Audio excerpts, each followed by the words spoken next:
आऊज़ु बिल्लाहि मिनश्शैतानिर्रजीम बिस्मिल्लाहिर्रहमानिर्रहीम। व्यूवर्स अस्सलामु अलैकुम। व्यूवर्स मैं हूँ आपका मेज़बान सैयद अहमद समी और आप देख रहे हैं सैयद अहमद समी यूट्यूब चैनल रावलपिंडी इस्लामाबाद से। व्यूवर्स कल मैंने अपने व्लॉग के अंदर जिक्र किया था कि किस तरीके से एक इमोशनल ब्लैकमेलिंग जिसको आप कह सकते हैं या सियासी ब्लैकमेलिंग आप कह सकते हैं या ये आप कह सकते हैं कि हमारी गुंडागर्दी है, पाकिस्तान के जो अवाम हैं वो हमारे ग़ुलाम हैं। यही याद होगा आपको जब शहबाज शरीफ साहब ने इक़्तिदार संभाला था तो उन्होंने कहा था बेगर्स आर नॉट चूज़र। उन्होंने बेगर्स जो था वो अपने लोगों को नहीं कहा था, यानी कि जो अशराफिया है पाकिस्तान के ऊपर जो हुकूमत कर रहे हैं, जो अरबों खरबों रुपए के मालिक हैं, असासाजात हैं इनके, गैर मुल्कों में इनकी जायदादें हैं, उन्होंने हमारे अवाम को कहा था कि आप लोग जो हैं यानी कि पाकिस्तान के जो 22 करोड़ अवाम हैं ये बेकारी हैं और इनको अपने हुक्मरान चूज़ करने का कोई हक़ नहीं है।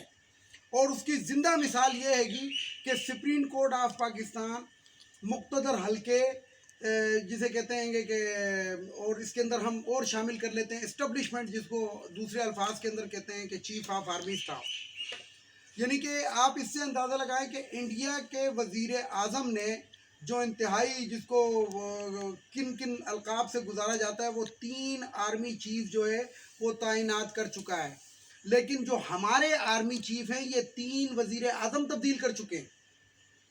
तो उसने शहबाज शरीफ ने बैठती कहा था कि बेगर्स आर नॉट चूज़र, उसने हम लोगों को बेगर्स कहा था, जिसको उर्फ आम में कहते हैं कि बेकारी। और वही कल फवाद चौधरी साहब ने कहा कि जनाब पाकिस्तान के ऊपर हुक्मरानी का फ़ैसला कुछ जजेस और जर्नैल बंद कमरे के अंदर बैठकर नहीं कर सकते। बहरहाल सुप्रीम कोर्ट ने एक फ़ैसला दिया, फ़ैसले के अंदर एक इख्तलाफी नोट लिखा जिसको नून लीग इस टाइम कैश करने की उसके अंदर है, और राना सनाउल्लाह की तरह के लोग भी कहते हैं कि जनाब मुझे इजाज़त दें तो मैं गिरफ़्तार करूं। मरियम औरंगज़ेब की तरह की औरतें जो मनहूर मिन्नत हैं, मंजूर नज़र हैं, जो करप्शन के अंदर डूबी हुई हैं, यानी कि इनकी माँ की करप्शन, इनकी बेटी है इसकी अपनी ज़ाती करप्शन अगर आप देखें तो, लेकिन बहरहाल इनको पूछने वाला कोई नहीं है क्योंकि अदालतों के अंदर जब केस जाता है तो अदालत स्टे पे स्टे जिसे कहते हैं तारीख़ पे तारीख़ देते हुए इतना वो ले जाती है।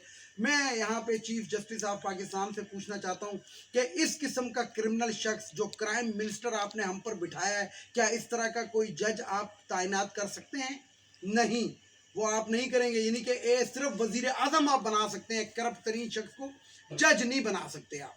तो बहरहाल लाहौर के अंदर और ये जो पंजाब के अंदर जो 20 सीटों के ऊपर जो 20 तारीख को ही जैसे कहते हैं सॉरी 17 तारीख को जो एक इलेक्शन होना है इतवार के दिन, उसके अंदर धांधली के बड़े ज़बरदस्त किस्म के प्लान बनाए गए, जिसके अंदर कल वो पकड़ा भी गया चीफ इलेक्शन कमिश्नर जो अपने आप को पता नहीं क्या समझता है, यानी कि वो अदालतों में जाके कहता है कि मैं इलेक्शन कराने की पोजीशन में नहीं हूँ, हालांकि ये उसकी आईनी जिम्मेदारी है।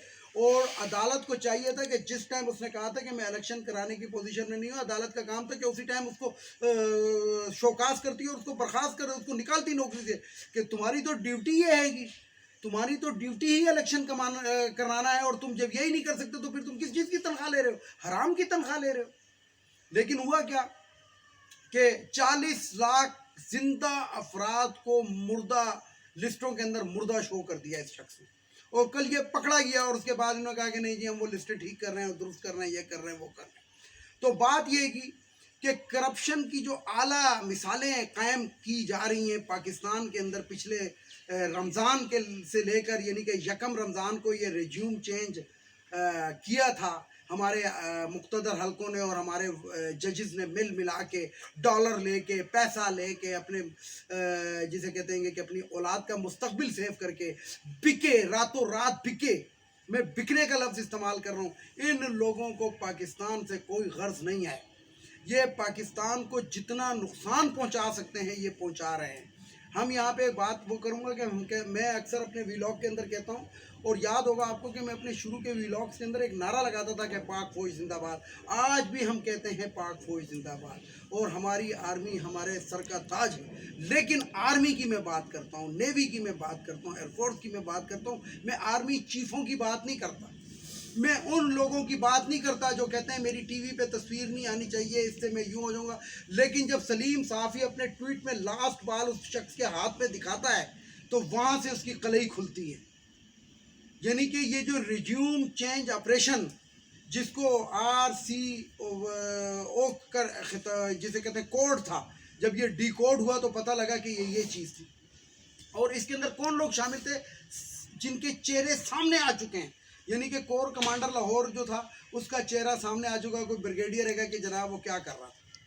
پھر دوسری طرف آج آپ دیکھیں کہ آج صبح عمران ریاض خان جو اینکر ہیں وہ باہر جانا چاہ رہا تھا دبئی اپنے علاج کے سلسلے کے اندر، تو اس کو آج ایئرپورٹ پہ روک دیا گیا ہے. جبکہ رپورٹیں اور اطلاعات یہ ہیں کہ جس ٹائم اس کو گرفتار کیا گیا تھا تو اس کو کوئی زہر دے دیا گیا ہے، وہی زہر جس کا عمران خان نے ذکر کیا تھا، جس سے مقصود چپڑاسی مرا، جس زہر سے ایف آئی اے کا وہ ڈائریکٹر مرا جو شہباز شریف کے گلے کے اندر جو پھندا ڈالنے والا تھا. یہ وہی زہر اس شخص کو بھی دیا گیا ہے. اور جب اس نے اپنے معالج سے مشورہ کیا تو انہوں نے کہا کہ فوری طور پہ آپ باہر جا کے یہ کرائیں، تو اس کو باہر جانے سے روک دیا گیا. اور مزے کی بات یہ دیکھیں کہ کچھ لوگ فون کر کے بار بار عمران ریاض خان کی طبیعت پوچھ رہے ہیں کہ اب کیسی ہے، اب کیسی ہے، اب کیسی ہے. اس کا مطلب ہے کہ some thing wrong in the bottom, تلی میں کچھ نہ کوئی گند موجود ہے. اور وہ گند کون ہے؟ وہی لوگ گندے ہیں جو مقصود چپراسی کو مرواتے ہیں دبئی بھیج کے، جو اس ایف آئی اے کے ڈائریکٹر رضوان نام تھا اس کو مرواتے ہیں گے کہ جناب یہ وہ ہو جائے. یہ وہی لوگ ہیں جو نیب کے اندر نیب کے قوانین کو تبدیل کرتے اور اپنے کیسز ختم کراتے ہیں.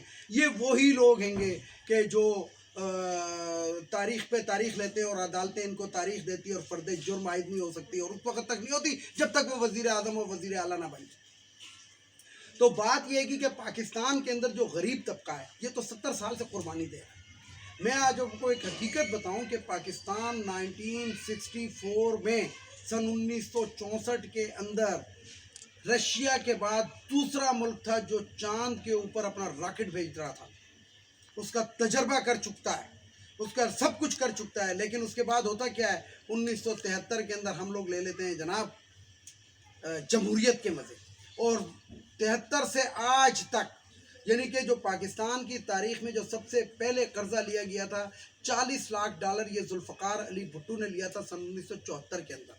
اور آج 2022 کے اندر وہ جو قرضہ ہے گا، ہر حکومت جو بھی بیٹھتی ہے وہ سب سے پہلے قرضہ لیتی ہے. اور خاص طور پہ یہ جو جنہوں نے ہمیں بیکرز کہا ہے، یہ سب سے بڑے بیکرز خود ہیں جو شاپر لے کے سعودی عرب پہنچ گئے کہ میں مانگنے تو نہیں آیا لیکن پہلے بھی آپ ہماری مدد کرتے رہے تو ابھی بھی کر دیں. تو یہ مانگنے کا ایک نیا طریقہ ہے.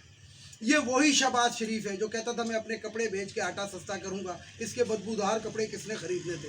لیکن بس ایک وہ ڈرامہ جو کرتا ہے کہ 6000 فٹ کی بلندی سے، میں نے احسن اقبال کو فون کیا کہ نیچے تھے 6000 فٹ کی بلندی پہ بیبے بیٹھی تھی جو سگنل نیچے ڈراپ کر رہی تھی. مقصد آپ ان کے جھوٹوں کا اندازہ لگائیں. مریم اورنگزیب کی اگر آپ شکل دیکھیں تو آپ کو وہ نظر آئے گا کہ یہ عورت کبھی سچ بول ہی نہیں سکتی. اور اسی طریقے سے رانا ثناء اللہ کے بارے میں جو آج شیخ رشید نے کہا وہ میں کہنا نہیں چاہتا، لیکن آپ اس سے اندازہ لگائیں کہ ان کی شکلیں دیکھیں، ان کی شکلیں بگڑ چکی ہیں. وہ جو ایک مشاہد اللہ تھا جو سینیٹر بنا تھا، سینیٹر ہوتا تھا، وہ کہتا ہے جناب پھوپلی باتیں کرتا تھا، کیا کیا کرتا تھا آپ کو پتہ ہے. لیکن کرپشن کی ایک اعلیٰ مثال، اب تو منو مٹی کے نیچے ہوگا اور انشاءاللہ حساب کتاب بھی بڑا ٹائٹ دے رہا ہوگا، لیکن کرپشن کی جو مثالیں اس شخص نے قائم کی ہیں، یہ وہ شخص تھا جو کہتا تھا یہ پائلٹ تو ہیں، اڑانا جہاز تو اڑانا جانتے ہیں نا، بے شک یہ جیلی ڈگری پہ بھرتی ہوئے ہیں، تو لخ کی لعنت ہے ایسے لوگوں پہ. تمہاری تو آدھے سے زیادہ کابینہ بھی مجھے لگتا ہے کہ وہ تو ضمانتوں پہ تو ہے ہی ہے، لیکن ہو سکتا ہے کہ جیلی ڈگریوں پہ یہاں پہنچی ہو. تو بات یہ ویورز کہ میں پھر یہاں پہ یہی بات کروں گا کہ پاکستان کے جو اس ٹائم لوگ ہیں وہ یہ جو الیکشن ہونے والا ہے 17 تاریخ کو، اس کے اوپر ذرا سی نظر رکھیں. دھاندلی کے یہ ریکارڈ قائم کرنا چاہتے ہیں لیکن 19-20 18-20 کی دھاندلی تو کر سکتے ہیں، 5-20 کی دھاندلی کیسے کریں گے؟ ग्राउंड रियलिटी बता रही हैं कि इमरान खान अवाम में पॉपुलर तरीन लीडर है, लेकिन उसके बावजूद जो चीफ इलेक्शन कमिश्नर है, मैं यहाँ पे चीफ इलेक्शन कमिश्नर की बात कर रहा हूँ, इलेक्शन कमीशन की बात नहीं कर रहा। इलेक्शन कमीशन में हो सकता है कोई, हो सकता है, ये भी मैं यकीन से नहीं कर रहा, हो सकता है कोई ईमानदार हो, लेकिन जो चीफ इलेक्शन कमिश्नर है जिसका नाम ये राजा है, ये करप्शन की, ये धांधली की एक आला मिसाल है, और जिसे कहते हैं कि ये पैदा ही शायद इसलिए हुआ है, और इसकी भरपूर कोशिश है कि अपने आकाओं को खुश करे ताकि अपनी आने वाली नस्लों को कोई रिलीफ दिला सके। वीडियो को लाइक करें, शेयर करें, सब्सक्राइब करें, बेल आइकन के बटन को ज़रूर दबाइएगा ताकि मेरी नेक्स्ट वीडियो आपको मिल सके। इसके साथ ही इजाज़त चाहता हूँ तमाम देखने वाले सुनने वालों को। अल्लाह हाफिज़। और आखिर में वही नारा, पाकिस्तान जिंदाबाद।